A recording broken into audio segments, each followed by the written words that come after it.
Bismillahirrahmanirrahim. Assalamualaikum warahmatullahi wabarakatuh. Selamat siang sahabat Dokter Sapi. Berjumpa kembali dengan Dokter Sapi.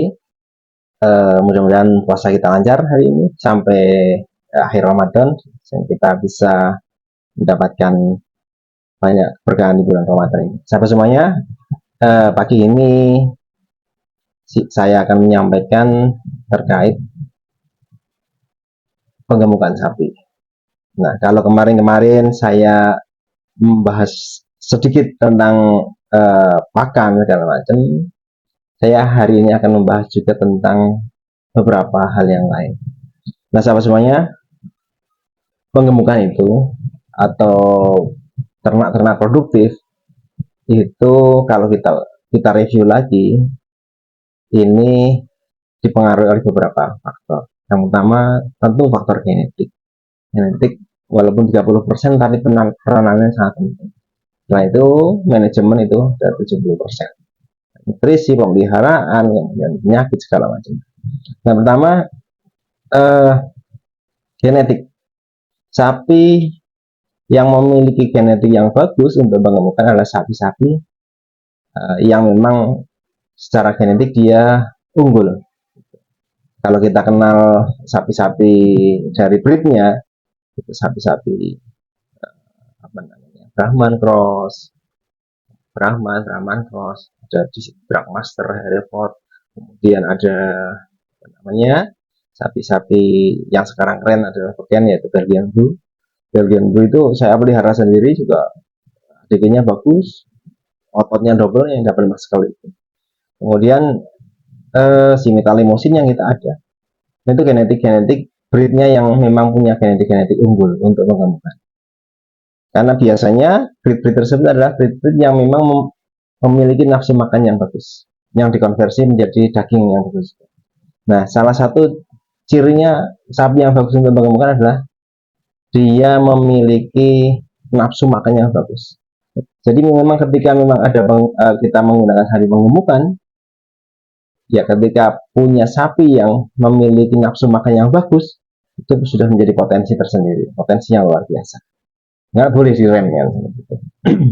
Tuh, genetik 30%.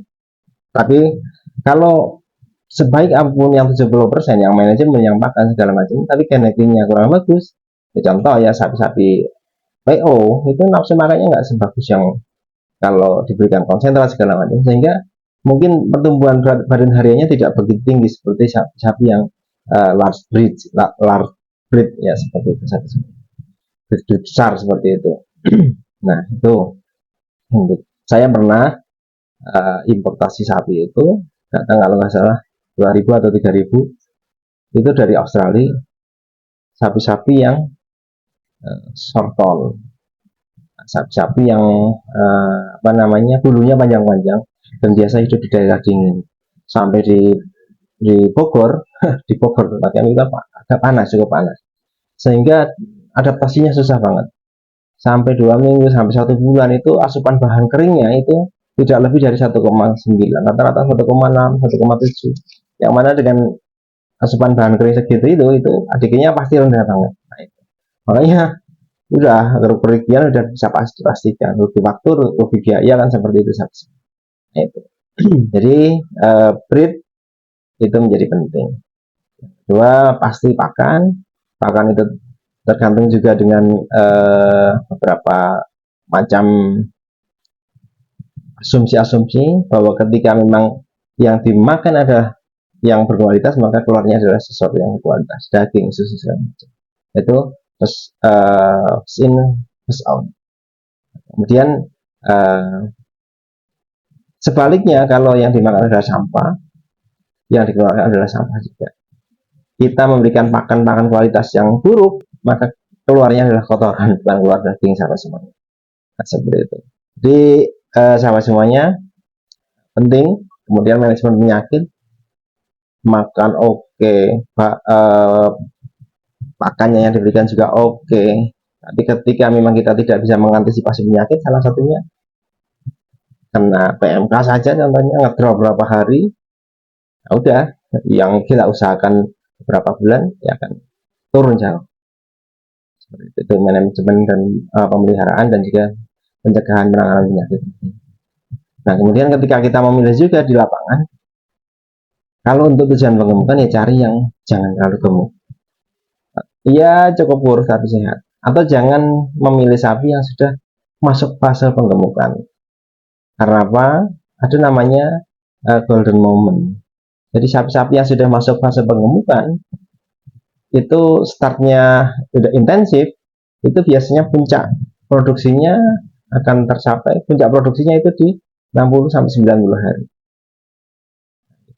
Tapi kalau sudah dipelihara lebih dari 120 hari, itu pertama asupan bahan kering makannya nggak akan terlalu tinggi, berpengaruh pada ADG-nya. ADG-nya juga akan merendah. Jadi grafiknya dari awal dia meningkat sampai 3 bulan kemudian dia akan turun. Secara alami seperti itu. Nah itu. Jadi kalau kita membeli sapinya yang sudah digemukan beberapa waktu lama di tempat tertentu, di tempat yang sebelumnya, kemudian kita gemukan tempat kita, jangan-jangan pertama kita mendapatkan ADG yang sudah rendah, kemudian yang kedua asupan pakannya juga yang nggak terlalu bagus.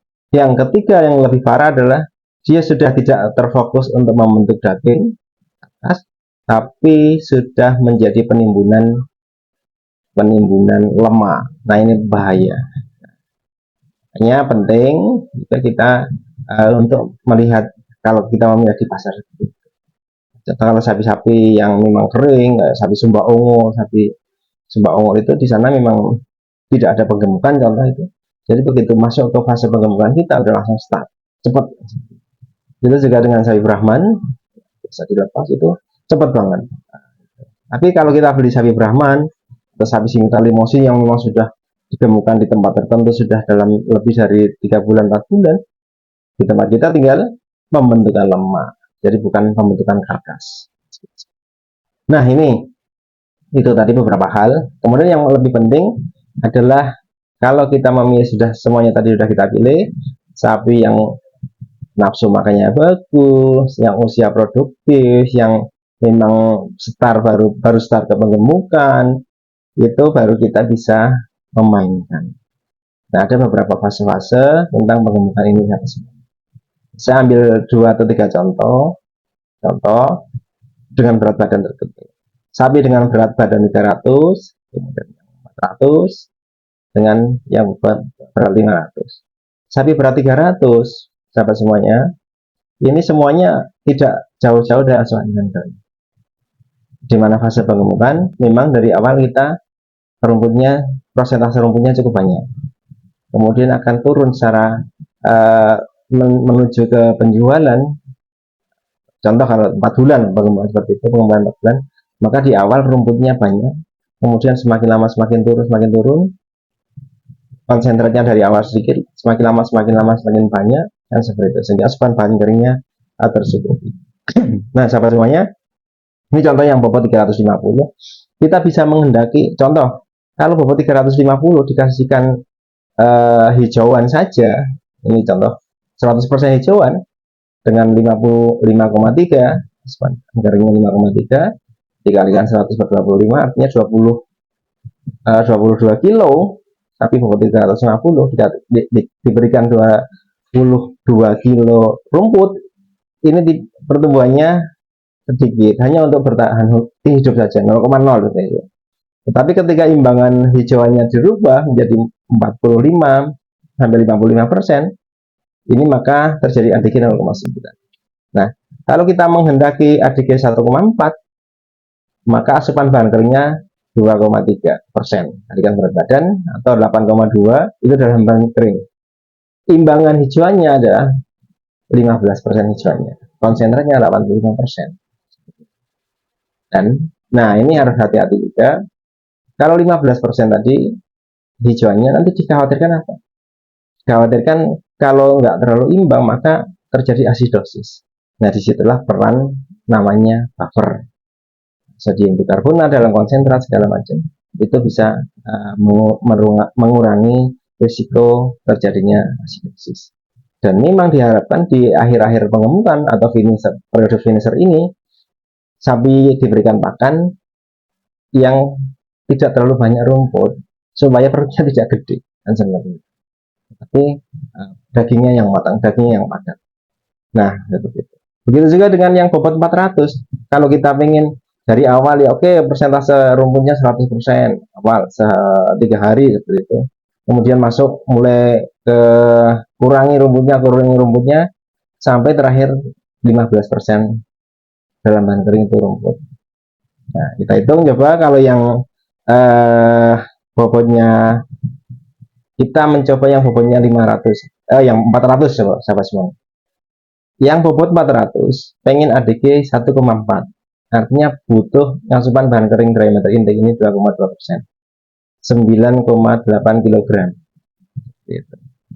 Nah, pada fase penggemukan yang kita pengen capai ini pengen ADG 1,4, artinya dia membutuhkan hijauan prosentasenya 15%, konsentratnya adalah 85%. Nah, kalau kita hitung 15% hijauan dikalikan asupan bahan kering yang dibutuhkan 9,8, dia butuh 1,47. 1,47. Yang bahan kering rumput yang 25% contoh, maka kebutuhan rumput seharinya adalah 5,88 kg. Kemudian kalau konsentratnya seperti apa?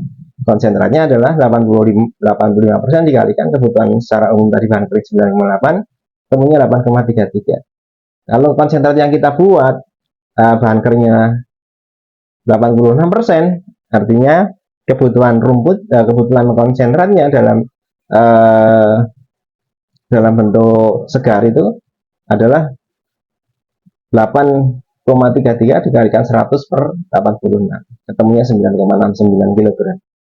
Jadi kalau pengen mempunyai ADG 1,4 untuk sapi penggemukan bobot 400 di fase grower atau finisher, maka imbangan rumputnya adalah 15%, yaitu kita berikan 5,8 kilo rumput dan juga 9,69 kilo konsentrat. Kalau konsentratnya harganya 4.000, maka total konsentrat yang diberikan adalah 38.744, rumputnya 500 rupiah, maka rumput yang diberikan adalah 2.940. Dan maka total pakan yang diberikan hari ini adalah 41.684 rupiah. 41.000. Nah, dengan ADG 1,4, harga jualnya 52, maka kita akan mendapatkan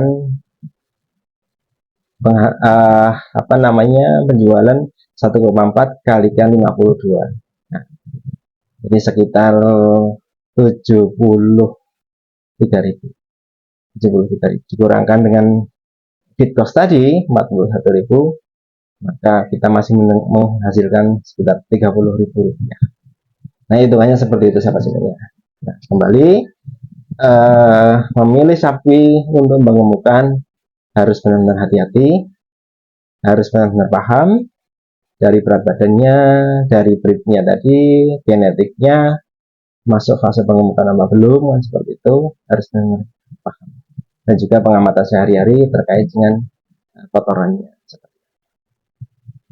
Seperti itu sahabat semuanya. Jadi kita punya sapi dengan genetik yang bagus, nafsu makannya hebat, bagus, jangan disia-siakan, kejar terus, gaspol terus, seperti itu. Oke sahabat semuanya, itu kalau nanti pengen lebih jelas lagi akan kita jelaskan di video-video berikutnya, atau boleh japri ke saya gitu. Sekian, mudah-mudahan bermanfaat. Assalamualaikum warahmatullahi wabarakatuh.